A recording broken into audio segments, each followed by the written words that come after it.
ይሄ መጽሐፍ ቅዱስን ለሚያቃጥሉ ሰዎች ሁላችሁም ሼር አድርጋችሁ ታደርጉት ይሁን። መጽሐፍ ቅዱሳችን ሲናገር በሁለተኛ ሳሙኤል ምዕራፍ 6 ቁጥር 7 ላይ ኦዛ በድፍረት የእግዚአብሔርን ታቦት ስለነካ የእግዚአብሔር ቁጣ በኦዛ ላይ ነደደበት ይላል። በዚያ ቦታ በታቦቱ ጎን እዚያው እግዚአብሔር ቀሰፈው፣ ወደቀም፣ ሞተም ይላል። እግዚአብሔር ለክብሩ ዝም የሚል አምላክ አይደለም። ረፉ፣ እጃችሁን ሰብስቡ። መጽሐፍ ቅዱስን የምታቃጥሉ ሰዎችና በመጽሐፍ ቅዱስ ላይ የምታደርጉት ድፍረትን ልታቆሙ ከወዲሁ መልእክት አስተላልፍላችኋለሁ።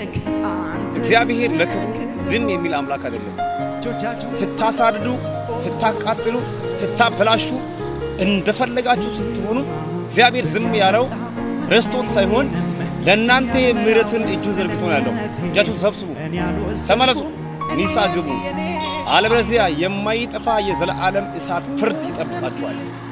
ይሄንን አውቃችሁ ከወዲሁ ልትመለሱት ይሁን።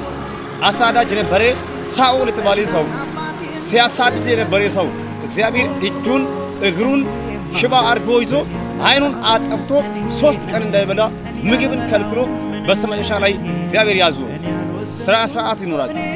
እጃችሁን ሰብስቡ ለማለት ፈልጋለሁ። ሁለተኛ በህይወታችሁ ላይ እየቀልዳችሁ የሚመስለው ይሄ መጽሐፍ ቅዱስ በስተመጨረሻ ላይ እግዚአብሔር ይፈርዳችኋል።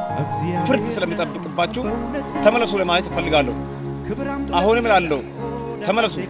የእግዚአብሔር ምሕረት እጁ ተዘርግቶ ስለነበረ ነው እስከዛሬ ድረስ ተጠበቃችሁ። ተመለሱ። እግዚአብሔር አይተዋችሁም። ተመለሱ። የእግዚአብሔር ቁጣ በእናንተ ላይ ይነድባችኋል። እግዚአብሔር ቃል የምታቃጥሉና የምትገፉ በእግዚአብሔር ላይ የምታላገጡ ሰዎች እጃችሁን ሰብስቡ። ካላችሁበት ብትመለሱ እናንተ መልካም ነው። ዲያብሎስ በስተመጨረሻ ላይ ሊቃጠል ነው ያለው። ዲያብሎስ ደግሞ ክፋትን ያደርጋል፣ የእግዚአብሔር ሐሳብን ይቃረናል።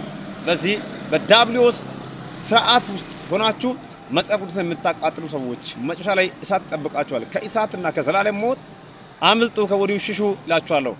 ተባረኩ። መልእክትን ሼር ስለምታደርጉ አመሰግናችኋለሁ። አድርሱላችሁ።